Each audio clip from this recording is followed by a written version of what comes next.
इस वीडियो में हम बात करेंगे एक्सेप्शन हैंडलिंग के बारे में। तो जैसे पहले भी बता चुके हैं, एक्सेप्शन क्या है? ये एक रन टाइम एरर है जो प्रोग्राम के एग्जीक्यूशन के दौरान अगर कोई एरर अकर हो जाए तो वो होता है रन टाइम एरर, उसी को कहते हैं एक्सेप्शन। इस पर यहाँ लिखा है if programmer do something to eliminate harm caused by that error is called exception. ठीक है, अगर जो प्रोग्रामर है, ठीक है, वो कुछ कोड लिख देता है, ये जो रन टाइम एरर है ना, इस रन टाइम एरर के लिए प्रोग्रामर अपने कोड को लिखता है और वो लिखते टाइम ये देखता है कि कोई लाइन या काफ़ी सारी line of code run time पे एरर डाल सकती हैं, एरर जनरेट कर सकती हैं। ठीक है, ज़रूरी नहीं है वो एरर जनरेट करेंगी, लेकिन वो एरर जनरेट कर सकती हैं। तो प्रोग्रामर प्रोग्राम लिखने के दौरान ही अगर ऐसा कुछ कोड लिख दे कि अगर वो एरर रन टाइम पे आ जाए और उसको हैंडल कर पाए, तो हैंडल कर पाए और वो कोई हार्म ना कर पाए हमारे प्रोग्राम एग्जीक्यूशन को, तब वो कहलाता है एक्सेप्शन। ठीक है, जब आप उसको हैंडल कर पाते हो ना प्रॉपरली, तब वो एरर कहलाता है एक्सेप्शन। अगर आप उसको हैंडल नहीं कर पाते या प्रोग्रामर उसको हैंडल करने का कोड नहीं लिखता, तब वो सिंपल कहलाता है एरर। ठीक है, समझ में आ गई ना बात कि अगर इस रन टाइम एरर को हैंडल कर पाए तब तो वो है एक्सेप्शन, अगर नहीं कर पाए तब वो है एरर। अब कहता है already exception in Pythons are called built in, already available. ठीक है, ऑलरेडी यहां पर आएगा ऑलरेडी अवेलेबल, जो हमारे पास ऑलरेडी अवेलेबल एक्सेप्शन है पाइथन में, वो कहलाती हैं बिल्ट इन। ठीक है, जो ऑलरेडी एक्सेप्शन पाइथन में डिफाइन की जा चुकी हैं वो कहलाती हैं बिल्ट इन एक्सेप्शन। ठीक है बात। अब जैसे आपने पढ़ा है C++ में या जावा में, वहाँ पर क्लासेस का कंसेप्ट होता है। ठीक है ना, क्या होता है? क्लासेस का कंसेप्ट है। तो यहाँ पर पाइथन में भी क्लासेस का कंसेप्ट है। तो जो बेस क्लास है ना एक्सेप्शन के लिए, उसका नाम है बेस एक्सेप्शन। ठीक है, जो टॉप मोस्ट या पेरेंट एक्सेप्शन की क्लास है उसका नाम है बेस एक्सेप्शन। ये सारा इकट्ठा है।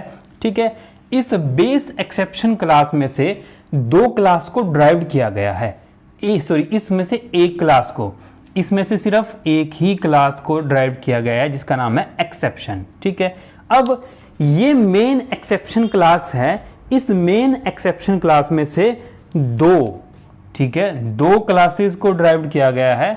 उनका नाम है, एक का नाम है स्टैंडर्ड एरर एक्सेप्शन क्लास और एक है वार्निंग। ठीक है, ये दो मेन आपके पास है, स्टैंडर्ड एरर और वार्निंग। वार्निंग का मतलब वो एरर कि ये आपके पास सिर्फ वार्निंग होती है। ठीक है, मैसेज आता है कि ये पर्टिकुलर लाइन कुछ ऐसा कर सकती है। ठीक है, लेकिन यहाँ पर कुछ ये आपके हैंडल नहीं करेगी, तो ये सिंपल वार्निंग है। वार्निंग क्लास के अंदर भी कौन सी सब क्लासेस हैं वो आगे हम देखेंगे।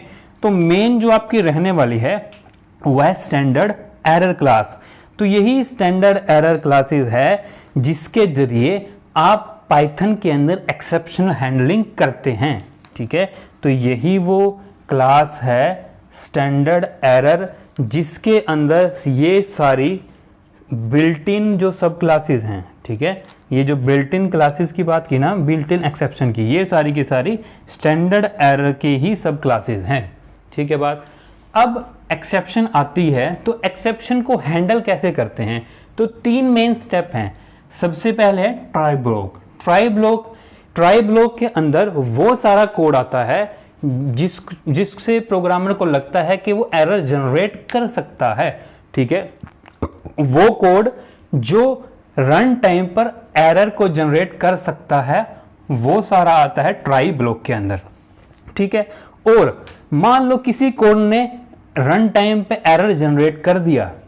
अब उस एरर जनरेट करने के लिए आपको कुछ कोड हैंडल करने के लिए आपको लिखना पड़ेगा। ठीक है, उस एरर को हैंडल करने के लिए कुछ कोड लिखना पड़ेगा, वो आता है एक्सेप्ट ब्लॉक के अंदर। ठीक है, ट्राई ब्लॉक में वो सारा कोड आएगा जो एरर जनरेट करता है, और एक्सेप्ट ब्लॉक में वो आएगा जो उसको हैंडल करेगा। तो यहाँ पर ट्राई का सिंटैक्स है ट्राई कॉलन और फिर वो सारी स्टेटमेंट जो एरर जनरेट कर सकती हैं। ठीक है, एक्सेप्ट ब्लॉक का सिंटैक्स एक्सेप्ट लिखेंगे और जो यहाँ से एरर जनरेट होगा रन टाइम पे उसका नाम, ठीक है, उस एक्सेप्शन का नाम आएगा यहाँ पर एक्सेप्ट, और जो एरर जनरेट हुई है रन टाइम पे उसका नाम मतलब एक्सेप्शन नेम, फिर कोलन, और उसको हैंडल करने के लिए जो स्टेटमेंट है वो नीचे आएंगी। फिर तीसरा है फाइनली, ठीक है, finally block.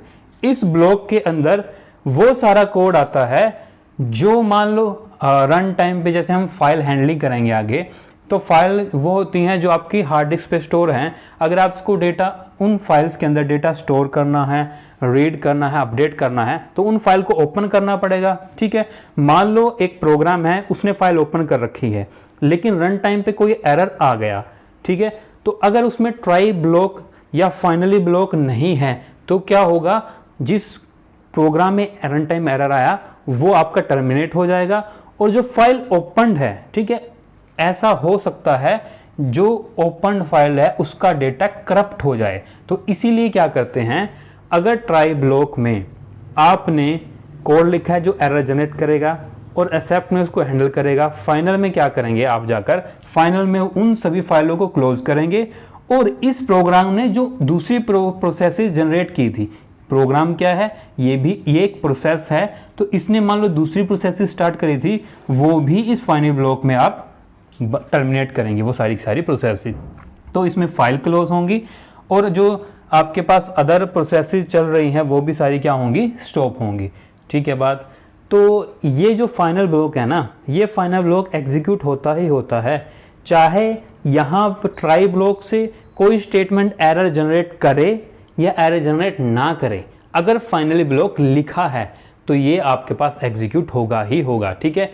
Except block execute हो भी सकता है और नहीं भी।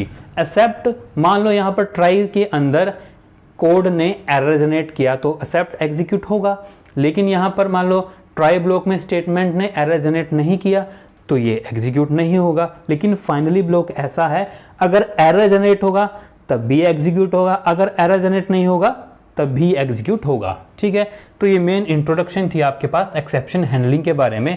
अब कौन कौन सी डिफरेंट टाइप की एक्सेप्शंस हो सकती हैं और उनको कैसे हैंडल करना है वो हम आगे के लेक्चर्स में देखेंगे। तो अगर आपको वीडियो अच्छी लगी है, पसंद आई, तो चैनल को सब्सक्राइब करें, वीडियो को लाइक करें, बेल आइकन को दबाएं। धन्यवाद।